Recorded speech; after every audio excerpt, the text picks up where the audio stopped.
para todos.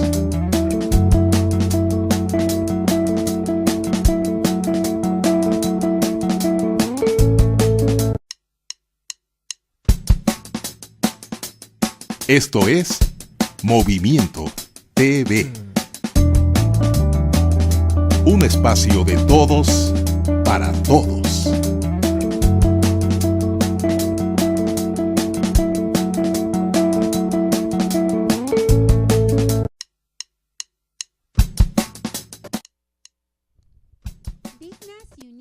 Ganaremos les da la más cordial bienvenida en nuestro programa semanal aquí en Movimiento TV. Formamos parte de la Asociación Civil Congreso Progresista y bueno, el día de hoy, como todos los jueves, nos acompaña nuestra compañera Stephanie Tapia Marchina.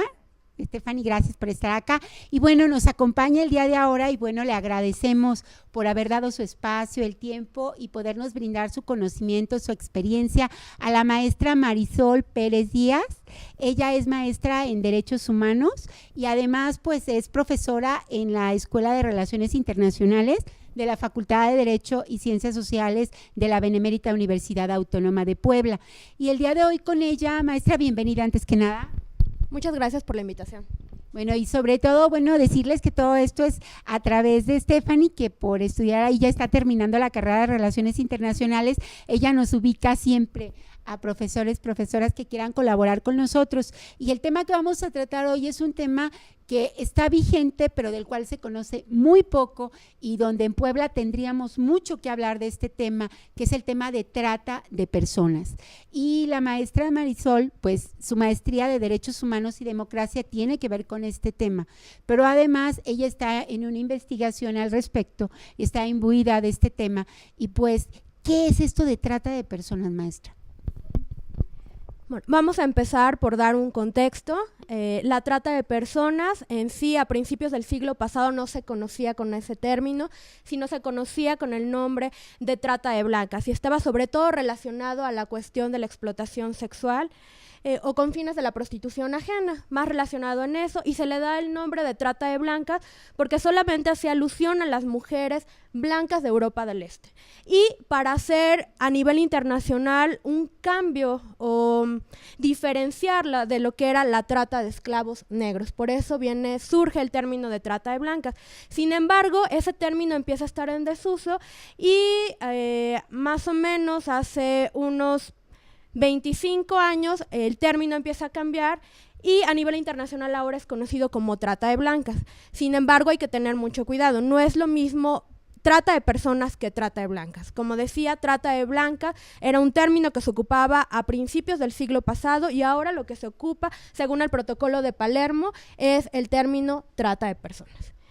¿A qué se refiere cuando hablan, por ejemplo, de protocolos, maestra? ¿Es porque ahí se dio el debate, la discusión y se llega a esa definición? ¿Y en qué marco se da? Pues se da en el marco internacional y se da a través de este protocolo. Es una discusión que se tiene a nivel internacional y donde varias personajes de estados llegan a la conclusión de que se tiene que reconocer este fenómeno, pero no nada más en cuanto a la explotación sexual, sino también que la trata tiene otras finalidades, que la trata es muchísimo más compleja que la propia explotación sexual, ¿no? Entonces, desde ahí que en el 2000 se da este protocolo en Palermo, Italia. Es una reunión a nivel internacional, varios jefes de Estado, varias personas diplomáticos se reúnen en esta conferencia y acuerdan que el término tiene que ser reconocido así, una magnitud. Y el término, según Naciones Unidas, según el protocolo de Palermo, se tendría que dividir en tres. Uno, que es una acción, otro, que es el medio, y otro, que es el fin. Entonces, para la trata de personas tenemos estas circunstancias. Una acción que es a través de captar a la persona, a lo mejor reclutarla, engañarla. Un medio sería a lo mejor enamorando, en el caso de las jóvenes que son víctimas de trata con fines de la explotación de la prostitución ajena, se les enamora. Es una de las formas de engancharlas y un fin, pues es esto, para la explotación de la prostitución ajena. Ahora, la trata de personas tiene diferentes puntos según el protocolo de Palermo. No solamente es para la trata de la explotación de la prostitución ajena, sino también para la trata laboral, para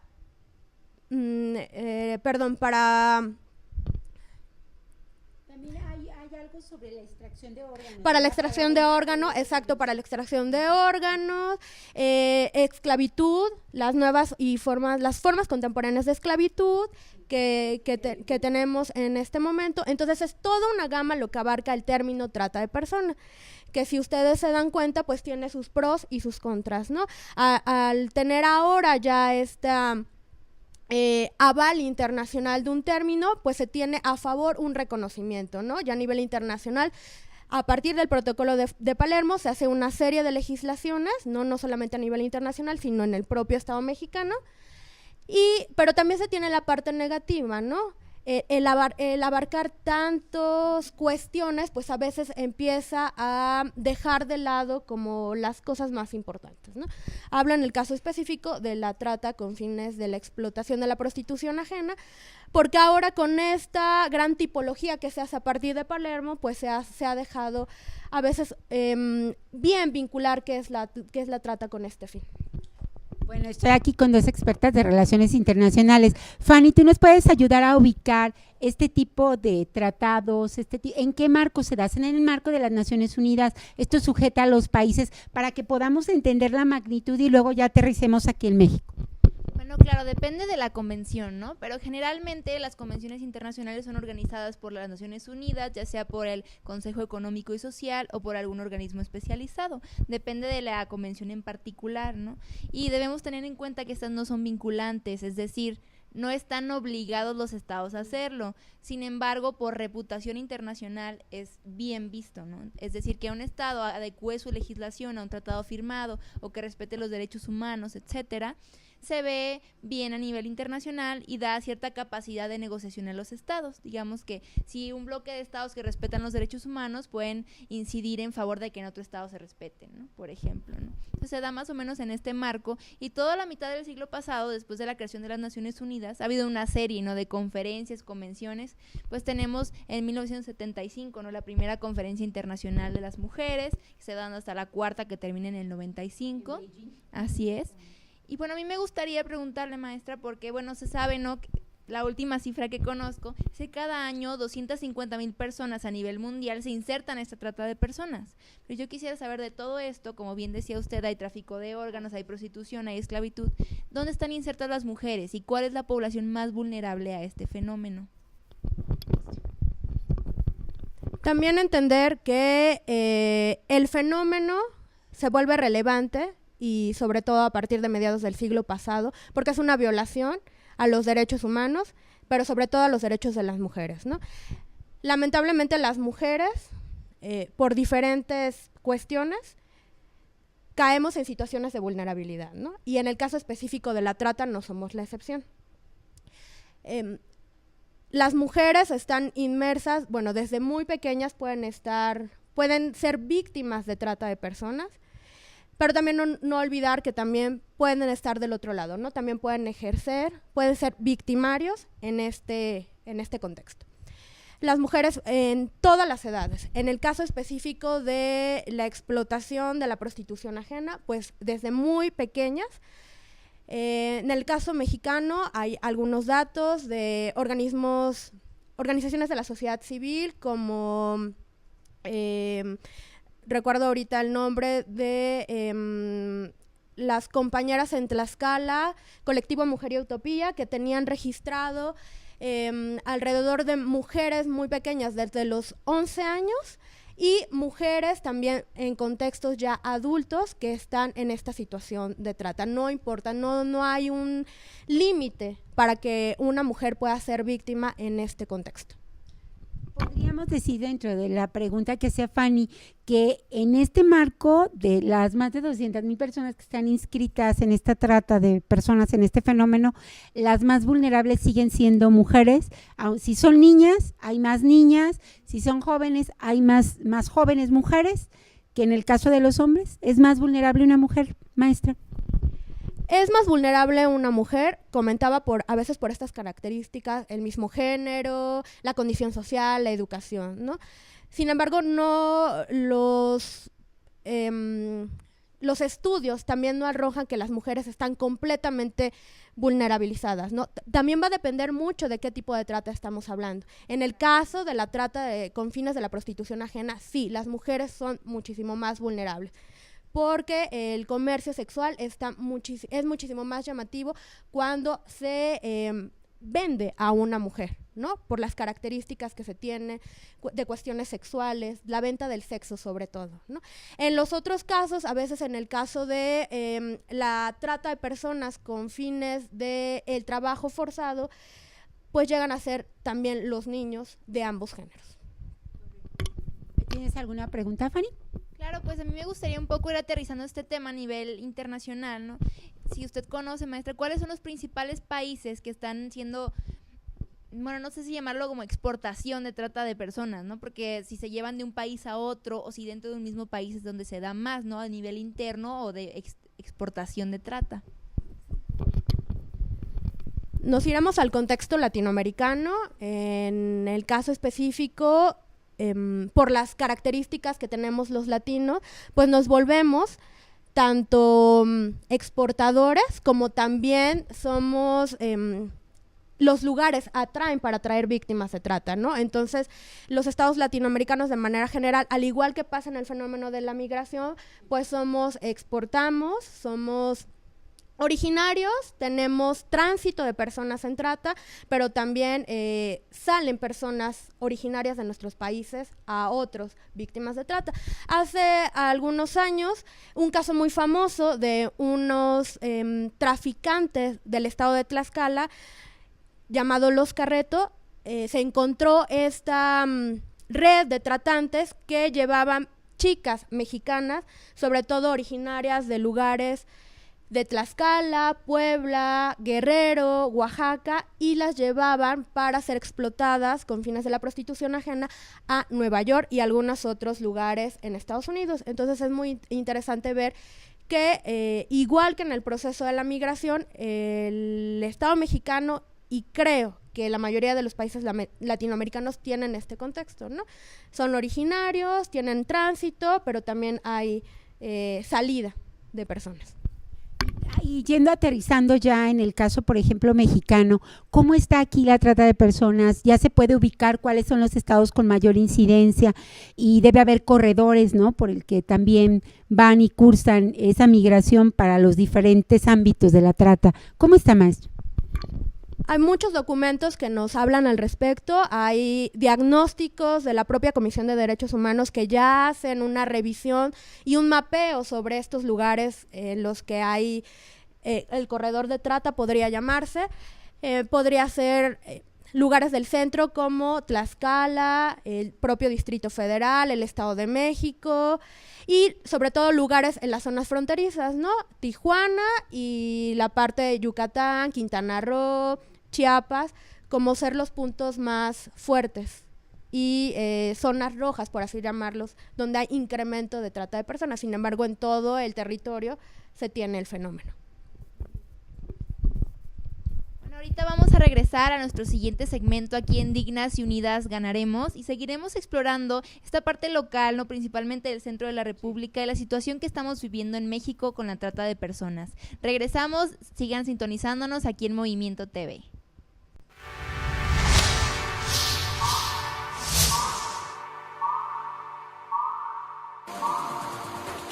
Movimiento TV es un canal de televisión por internet que transmite contenidos de carácter cultural, político y social, con un estricto compromiso por hacer llegar la información de manera clara y al alcance de todo público sin distinguir el estrato social, político o donde quiera que se encuentre. Desde que Movimiento TV inició transmisiones en septiembre del 2009, se ha preocupado por dar espacio a temas de interés general y de carácter social, y así ofrecer una alternativa a la televisión comercial que cada vez es más escueta en los contenidos y en la información que ofrece en la misma emisión de sus programas. En Tu TV, como originalmente se denominó a lo que un año más tarde se convertiría en Movimiento TV, los programas eran grabados y editados de manera independiente para después ser transmitidos por streaming directo. Más tarde, se implementaría la infraestructura necesaria para la emisión en vivo. Poco a poco creció la oferta de temas y espacios.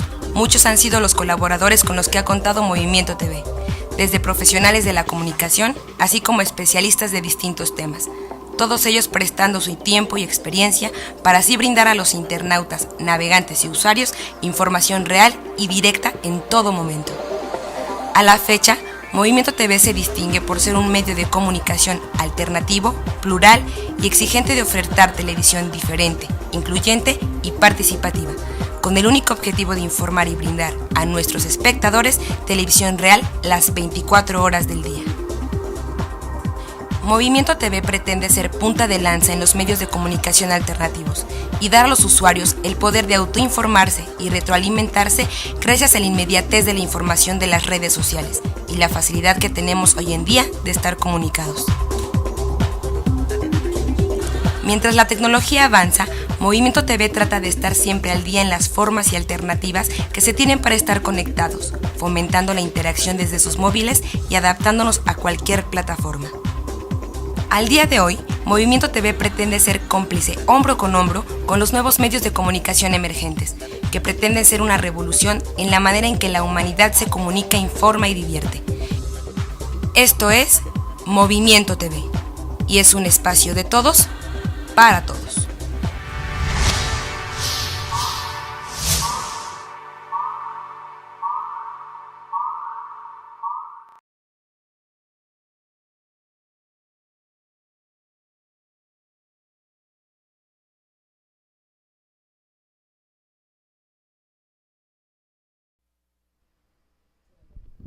Dignas y unidas ganaremos. Volvemos ya aquí a nuestro segundo segmento en este día jueves 6 de junio del 2013, donde estamos tocando un tema que es tan, digamos, de actualidad, pero que se conoce tan poco, que hay tantos vacíos, tanta desinformación, que es el tema de trata de personas. Y nos acompaña, además de Estefany Tapia Marchina, que es nuestra compañera, nuestra vocera de Dignas y Unidas Ganaremos, la maestra Marisol Pérez Díaz, que ella, bueno, tiene una maestría en Derechos Humanos y Democracia y además es una estudiosa del tema. Y hablamos ya del marco internacional, de las convenciones que ubican ya y le dan una conceptualización clara a este tema, pero también como los desafíos, los vacíos, y ya estamos aterrizando en el marco de lo que significa la trata de personas en México, aquí en el centro del país y también en el ámbito de la legislación. Maestra, al respecto, ¿qué tendríamos? Después de una ardua lucha, sobre todo de los organismos de la sociedad civil, discusiones muy amenas, se saca otra legislación en julio del año pasado sobre trata. Ya se tenía una de 2007, la cual ya tipificaba el delito tal cual como trata de personas y también hacía una diferenciación sobre el delito del lenocinio, que a veces se confundía mucho con el delito de trata de personas con fines de explotación de la prostitución ajena. Entonces, a partir de esto, bueno, ya se tiene una tipificación.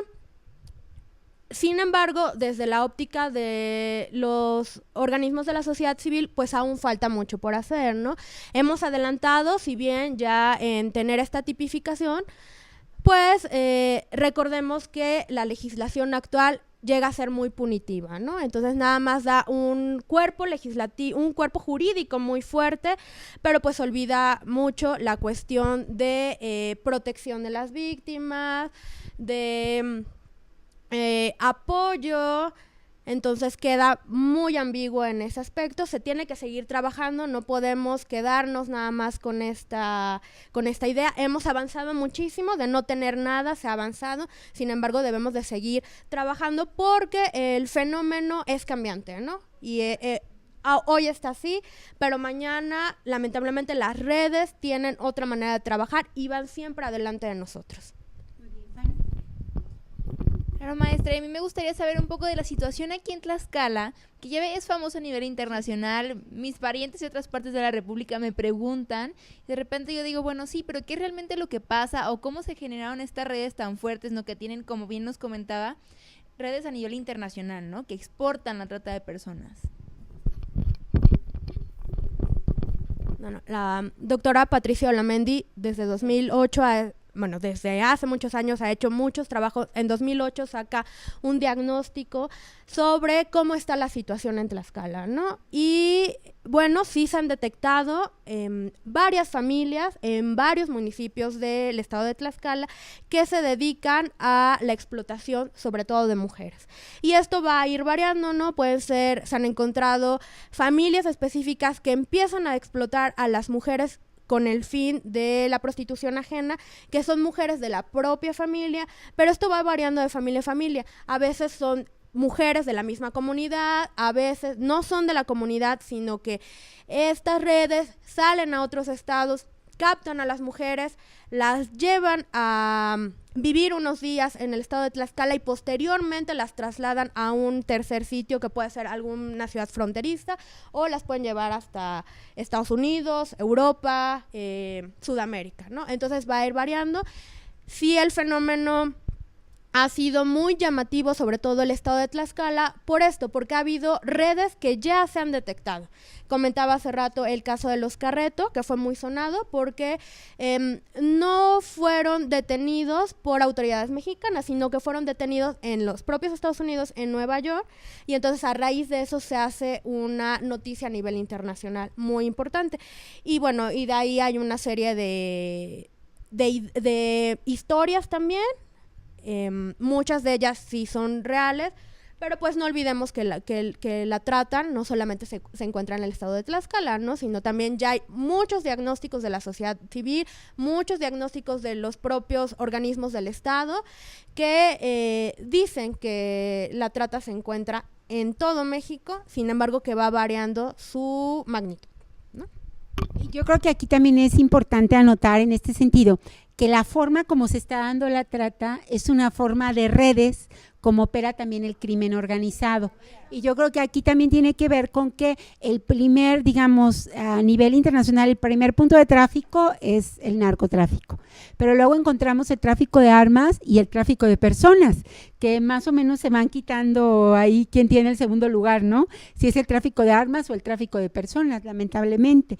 Pero por otro lado también es hasta qué punto estas redes pasan con la complacencia de todo lo que son los órganos estatales, los órganos de gobierno, que si sobre eso quisiera opinar también, maestra. Y otro tema que a mí también me preocupa en este punto, que es lo que usted decía hace un momento, que en el protocolo se amplía el tipo de trata, pero que al final conocemos muy poco. ¿Qué pasa con la trata? Que también hace poco se dio a conocer el caso de una niña que desapareció, creo que fue en el Distrito Federal y aparece en El Salvador. Y entonces aparece y ya una familia en El Salvador que no tenía hijos ya se había hecho cargo de ella, con lo cual ¿qué nos queda? Que hay también un tráfico para gente que no puede tener niños y que bueno, también puede comprar a ese nivel porque la adopción es muy compleja, muy difícil, ¿no? Y por el otro lado también la trata de personas para el trabajo con otros fines de esclavitud, como bueno en tiempo en los 80s, donde a mí me tocó ver que había reservaciones, porque no las puedo llamar de otra manera, donde tenían a personas de pueblos originarios del sur de México haciendo trabajo en el Valle de San Quintín, en el norte de México, para el cultivo de la vid. Y su forma, digamos, de explotación era muy parecida a los tiempos del latifundio, donde había tiendas de raya y donde no las dejaban salir. Entonces, ¿qué tanto se conoce sobre esto y qué tanto se puede como abordar este tema?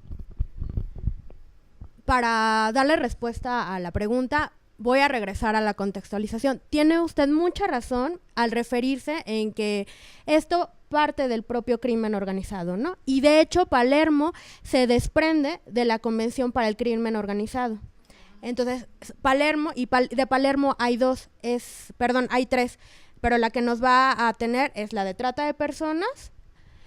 También hay otra que es tráfico de migrantes y hay una tercera que es tráfico de armas. Entonces, de eso se compone Palermo. Entonces, retomar eso, ¿no? Que viene desde un contexto del crimen organizado. Entonces, algo que ya a nivel internacional los estados se están dando cuenta, ¿no? Que ya no solamente están peleando con redes pequeñas que estaban al interior de los estados, ¿no? Sino que ya se vuelven redes transnacionales que no solamente van de estado a estado, sino que hacen triangulaciones o llegan a todos los lugares del mundo. Leía hace unos días unas noticias sobre redes también del estado de Tlaxcala que ahora ya están llegando hasta Asia, ¿no? Entonces, para que nos demos cuenta de la magnitud que tiene el fenómeno, ¿no? Es un fenómeno realmente internacional. Bueno, y la cuestión de estudios en cuanto a las otras variantes de la trata, lamentablemente a veces llegan a ser pocos, porque no es que se le dé más prioridad a la trata con fines de la prostitución ajena, sino que es un fenómeno de trata que está más visibilizado. Entonces, a raíz de eso, pues obviamente los investigadores han tenido como mayor oportunidad de observarlo, de ver qué es lo que pasa al interior del proceso, aunque todavía falta mucho por seguir investigando. En los otros casos, sí hay una serie de investigaciones, pero no llega a ser tan vasta como en el caso de la prostitución ajena. Entonces, sin embargo, existe, ¿no? Por eso ya hay una tipología a nivel internacional, porque existe, y los estados pues se siguen sintiendo preocupados por darle un manejo a esta situación. Claro, y principalmente a mí me gustaría saber, ¿no? Porque, bueno, siendo Puebla y todo Tlaxcala, el Distrito Federal, el Estado de México, lugares de tránsito de migrantes, ¿no? Y más de gente también, migrantes internos, ¿no? Por ejemplo, indígenas que están en una condición de vulnerabilidad, que no conocen bien el español, por ejemplo, e igual todos los centroamericanos que vienen a México. ¿Son estas poblaciones más vulnerables a la trata? O cuando se dan las investigaciones, ¿qué tipo de población es la más concurrente?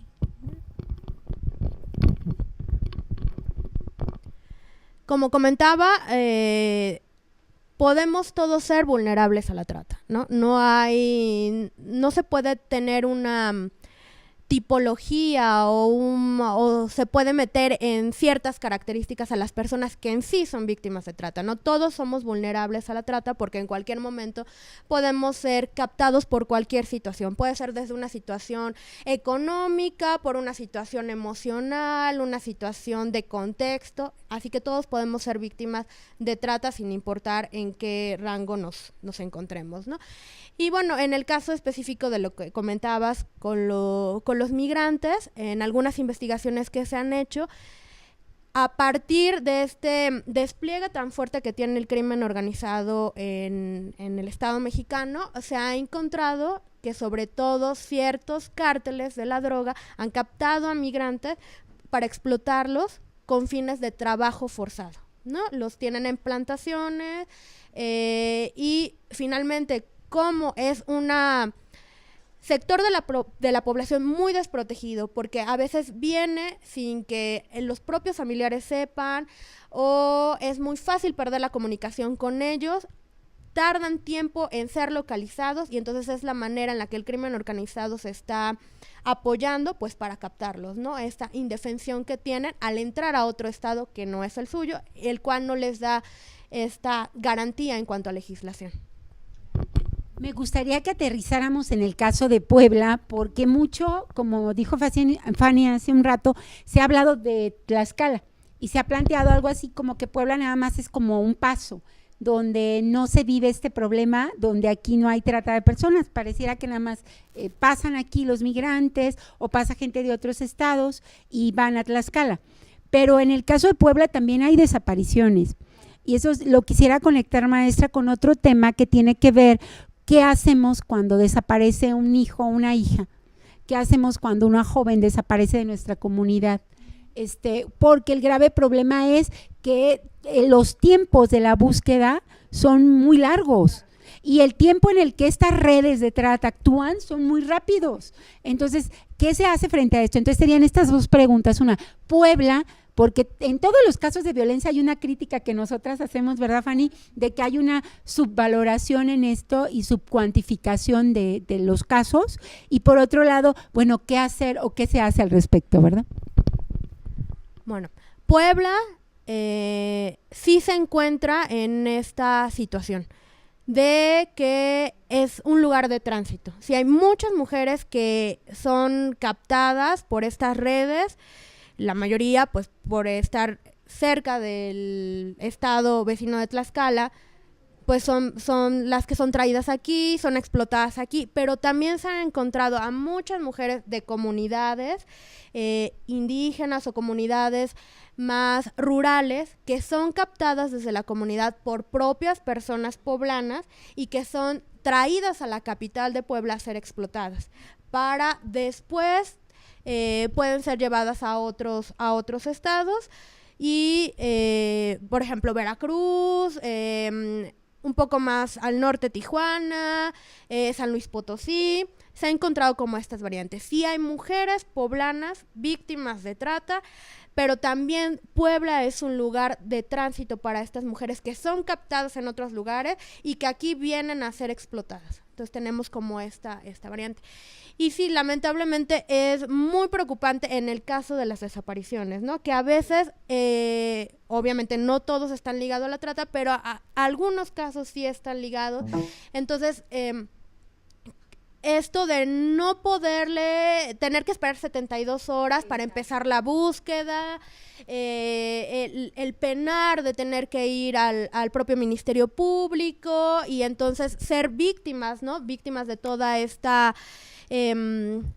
juicios que ya se tiene socialmente, ¿no? Seguramente es que andaba con muchachos que no debía de andar o se vestía de cierta forma, los prejuicios siempre, ¿no? Que nos meten en problemas y que a veces hacen que las búsquedas sean muchísimo más lentas, que el Estado no responda como debería de responder, que es lo más importante, y bueno, en este caso opino que se debería también de recurrir a estas organizaciones de la sociedad civil que atienden estos temas. Hay muchas en el estado de Tlaxcala, en el estado de Puebla, en el propio Distrito Federal, hay muchas organizaciones que ya se encargan de dar asesoría jurídica en el caso de que el propio estado no responda, ¿no?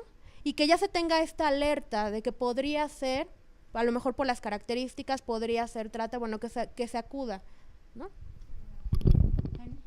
Bueno, principalmente mencionar que pues en Puebla la situación de las mujeres, ¿no? Y de la población vulnerable es difícil, ¿no? 9 de cada 10 mujeres han sufrido algún tipo de violencia en Puebla, hay una violación cada 10 horas que se denuncia, ¿no? Por ejemplo, y las desapariciones, no tengo ahorita las cifras, pero ya hay estudios, me parece, de la Universidad Iberoamericana que han documentado la serie de desapariciones en Puebla, ¿no? Entonces seguiremos ahondando en este tema en el siguiente segmento y veremos cuáles son las propuestas, qué podemos hacer ante este fenómeno y ante la incapacidad del Estado de responder, ¿no? Sigan aquí en Dignas y Unidas Ganaremos. Esto es Movimiento TV. Un espacio de todos para todos.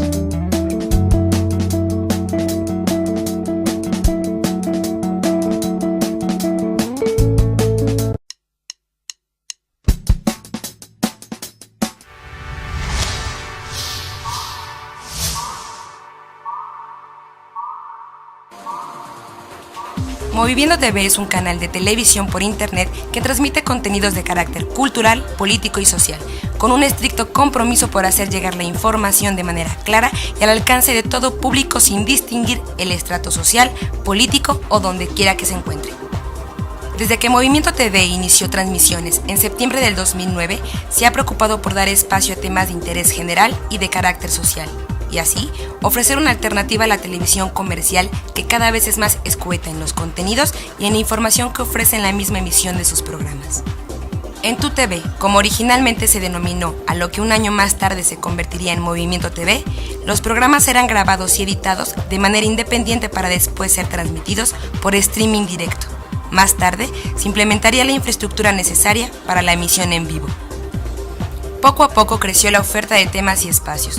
Muchos han sido los colaboradores con los que ha contado Movimiento TV, desde profesionales de la comunicación, así como especialistas de distintos temas, todos ellos prestando su tiempo y experiencia para así brindar a los internautas, navegantes y usuarios información real y directa en todo momento.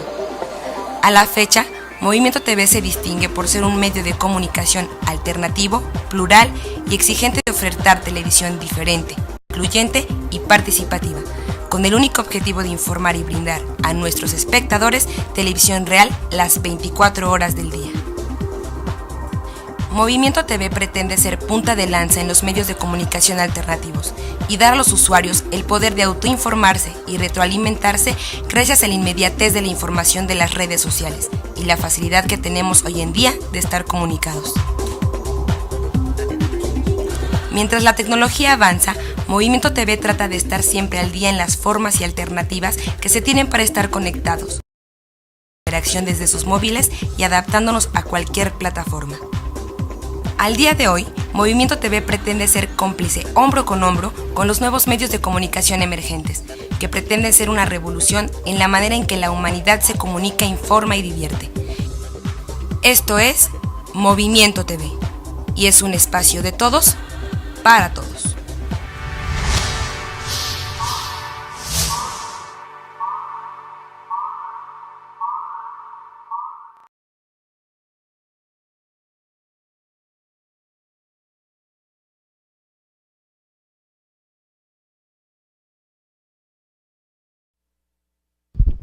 Muy buenas tardes, estamos aquí en Dignas y Unidas Ganaremos, en nuestro tercer segmento aquí en Movimiento TV, en este programa del Congreso Progresista también, y está como siempre Stephanie Tapia Marchina, nuestra vocera, compañera, y está nuestra maestra precisamente en Derechos Humanos y Democracia, entonces Marisol Pérez Díaz.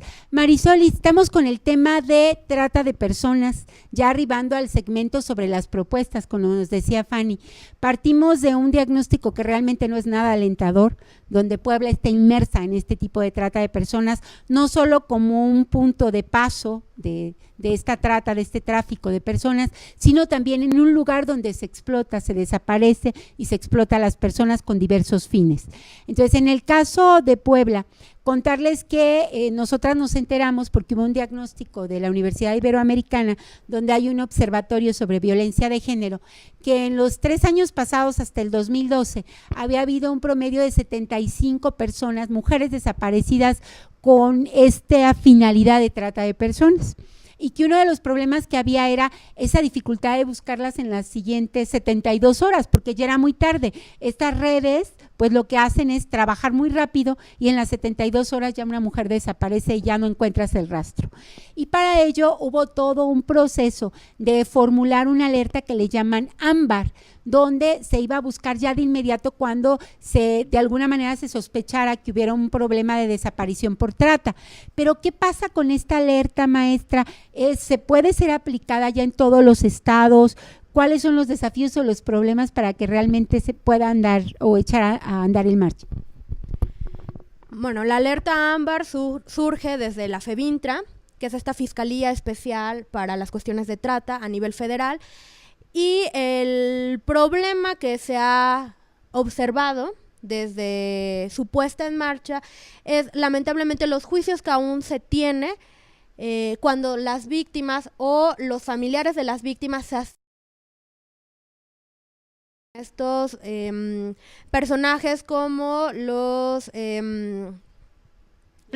ministerios públicos, ¿no? En los primeros lugares, que son la puerta, la ventana para buscar esta protección. Bueno, desde ahí empezamos con lo que mencionaba en la sección anterior de los juicios, ¿no? Ya vienen con que seguramente se fue con el novio, que a veces por ahí se empieza a discriminar y entonces ya no amerita entrar en ámbar, ¿no? Entonces, lamentablemente sí tenemos ese problema. En teoría se debería de estar aplicando y se debería de tener esta alerta ya muy presente en los ministerios públicos, pero todavía los juicios no nos permiten que se aplique como debe de ser. Esa es la realidad. Claro, ¿no? Y recordar sobre todo esta doble violencia que siempre hablamos, que sufrimos especialmente las mujeres y por supuesto otras poblaciones como sería la LGTB, ¿no? Que a la hora de ir a denunciar en un ministerio público, por ejemplo, una mujer golpeada, lo que recibe es, ay, pues, ¿quién te va a mantener? Que seguro hiciste algo, ¿no? Etcétera. Lo mismo pasa como nos ejemplifica la maestra con la población, las familiares de las víctimas de trata de personas, ¿no? Y sin duda, cuando estuvimos en el Centro de Estudios de Género de la UAP, nos mencionaban que hicieron un sondeo, ¿no? Un primer acercamiento con autoridades que se dedican a este acercamiento a las víctimas, a esta atención a familiares. Y hay una falta de preparación y de capacitación en el tema. Y sobre todo hay una serie de prejuicios, como bien nos decía, que impiden, ¿no?, que la gente asimile esos temas de manera más natural, ¿no?, de entenderlos como un delito, no como algo moral o ético, ¿no? Porque se dan muchos esos prejuicios de valor, ¿no?, de la prostitución, de cómo iba vestida, de que si se fue con no sé quién, etcétera, ¿no? Entonces, esa es la situación que vivimos, por lo menos en Puebla, ¿no? Y me imagino que también en la mayor parte del país, que no se aplican estas normas. También está la norma oficial mexicana 046, que habla de cómo atender a las víctimas de violación, por ejemplo, de violencia intrafamiliar, y no se aplican por una falta de capacitación, ¿no? Entonces sí tenemos este problema que hay que abordar, ¿no? Por supuesto. Esto que dice Fanny es muy importante, maestra, porque precisamente el Centro de Estudios de Género lo que estaba haciendo a nivel de CONACYT, que es una investigación, digamos, integral, donde participan por lo regular universidades de todos los estados, ¿verdad, Fanny? Y donde uno de los puntos que ellas abordaron fue esta falta de capacitación, pero que además lo que demuestra es una falta de disposición de los órganos de aplicación de la justicia para capacitar a todos sus miembros, y sobre todo, aquí hay una cuestión de relaciones de poder y tiene mayor responsabilidad de capacitarse, obviamente, el que tiene un cargo mayor. Y aquí el problema que nos decía la maestra es que mejor enviaban a capacitar al asistente del asistente, al chofer, pero no iba a capacitarse el responsable o el jefe del Ministerio Público. Entonces, ¿de qué estamos hablando? De que quienes realmente aplican la justicia no tienen un criterio, no tienen una perspectiva de género y mucho menos el conocimiento de todas estas normas y de su aplicación. Pero otro punto que mencionaban las compañeras del observatorio de la Universidad Iberoamericana aquí en Puebla era el hecho de la falta de recursos.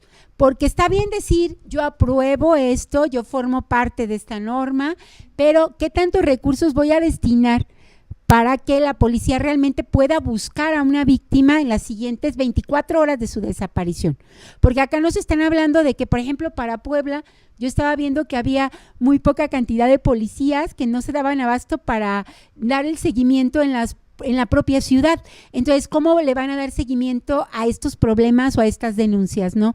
En este tipo de casos, ¿qué están ustedes observando y cuáles serían como los principales desafíos a tomar en cuenta para prevenir, maestra? Desafíos, muchos, definitivamente. Sí, otra cosa que tenemos en desventaja es no tener los recursos económicos. Podríamos tener la mejor legislación, sin embargo, si no hay alguien que la pueda ejercer como se debe, que esté debidamente capacitado, esto no va a tener una buena repercusión, ¿no? Y sobre todo entender que el proceso de trata es un proceso en donde las víctimas se encuentran fraccionadas en todos los niveles, ¿no? En el nivel social, en el nivel emocional, en el nivel cultural, son violentadas en todos los aspectos. Entonces, que para realmente tener un buen seguimiento del fenómeno se tendría que tener desde prevención, propia resguardo de ya las que son víctimas, reinserción a la sociedad de las que ya pasaron por un proceso de acogida. Se tiene que ver la trata en todos sus factores y es aún lo que falta, aún es el reto que se sigue manejando. El Estado de Puebla ya ha estado en pláticas para que se abra un albergue para mujeres víctimas en el caso específico de la trata. Sin embargo, se tiene que aún hacer muchísimas más cosas, ¿no? No se puede quedar solamente ahí porque se estaría viendo nada más a la sociedad, a la parte de la población que está siendo vulnerada en ese momento. Pero ¿qué pasa con la que aún no ha sido vulnerada pero podría llegar a entrar? ¿O qué pasa con las que ya estuvieron en ese proceso pero no han podido reinsertarse a la sociedad porque vienen de un proceso muy fuerte? La misma sociedad a veces las limita, las para. Entonces, como ver todo este contexto, la sociedad civil, el Estado, la población en general se tiene que unir pues en un esfuerzo muy grande para ver qué se puede hacer en todo el abanico de este fenómeno. Fanny. Claro, y principalmente como ir puntualizando, ¿no? Como el ABC, ¿no? Cómo prevenir que sea una víctima de trata, qué lugares evitar. puntualizando en qué lugares se da más, qué corredores son, pues qué lugares evitar. Por ejemplo, el fenómeno de los migrantes, ¿no? Que son también atacados por el crimen organizado, por los militares, por los policías federales, etcétera, ¿no? Si hubiera una guía, ¿no? Desde el Instituto Nacional de Migración, y por supuesto junto con la Comisión Nacional de Derechos Humanos, que les dijera a los migrantes en tránsito, eviten estos lugares, no pasen por aquí, ¿no? Porque aquí es donde se enfrentan las redes de trata y de narcotráfico, etcétera. Yo considero que hay dos partes siempre, ¿no? Del punto, de la sociedad civil, tanto como del gobierno, ¿no? De la sociedad civil de informarnos de qué es, de dónde está, de cómo evitarlo, ¿no? De qué lugares evadir, etcétera. Y del gobierno, por supuesto, de movilizar esos recursos que, como dices, son fundamentales. Sin recursos no se puede hacer nada, ¿no? Nada más está el papel bonito o la institución con su cartel, porque si no, no hay nada más, ¿no? Y por supuesto de atender las exigencias y las demandas de las organizaciones civiles que se dedican a estudiar e investigar todo este fenómeno. A mí me gustaría ir cerrando un poco con la idea de que todo este fenómeno se da porque se comercializa a la persona, ¿no? Porque hay una cosificación de los órganos de los niños que son retenidos, del trabajo de la persona, de la explotación sexual y, por supuesto, el sistema capitalista en el que vivimos, totalmente neoliberal, exige, por supuesto, nuevas formas de comercializar. Y queda por comercializar que tiene un valor muy alto porque, como hemos visto, la prostitución me parece es el segundo negocio a nivel mundial, ¿no? Con ganancias, pues al ser humano, ¿no? Entonces nos estamos deshumanizando como sociedad y es muy importante sensibilizarnos ante esto. Y yo, antes de cerrar, le pediría a la maestra, ¿qué mensaje daría, así como lo que nos dice Fanny en términos de qué mensaje para enfrentar a nivel preventivo y también en los desafíos que hay, qué mensaje a la sociedad en general y a las autoridades? El mensaje sería a los padres, escuchen a sus hijos, siempre tengan buena comunicación con ellos, porque un tratante puede estar desde los propios amigos, puede ser cualquiera, ¿no? Entonces tengan mucha comunicación con los hijos, siempre estén bien informados y aprendan a distinguir cuáles son las divisiones de la trata. La trata no solamente se limita a las cuestiones con fines de la prostitución o las cuestiones sexuales, la trata va más allá. Y bueno, ¿qué nos falta hacer? Aún tenemos mucho por hacer, pero hago un llamado a las autoridades, a la propia sociedad civil, a la sociedad en general, a que nos unamos y que veamos ¿qué más podemos hacer? Aún nos falta mucho por trabajar, pero no lo podemos hacer cada quien desde la trinchera de cada uno, ¿no? Nos tenemos que unir para que esto vaya en detrimento. Muy bien, y bueno, aunado a eso, el mensaje que desde Dignas y Unidas Ganaremos, desde el Congreso Progresista y de Movimiento TV, es articularnos y primero informarnos, obviamente, de qué se trata este fenómeno. Hoy ya tuvimos una aproximación, pero seguiremos invitando aquí a la maestra Marisol y, por supuesto, ¿verdad, Fanny? Buscando a las otras espacios, asociaciones civiles que tocan este tema aquí en Puebla o en otros lugares del país, para que nos informen cómo nos podemos organizar y cómo podemos exigir nuestros derechos. Y esto es muy importante, informémonos, comuniquémonos y exijamos nuestros derechos. Y bueno, despidámonos, Fanny. Pues muchas gracias, maestra Marisol, Maru, yo soy su servidora Fanny y nos vemos el siguiente jueves aquí a las 6 en Dignas y Unidas Ganaremos por Movimiento TV. Esto es Movimiento TV. Un espacio de todos para todos.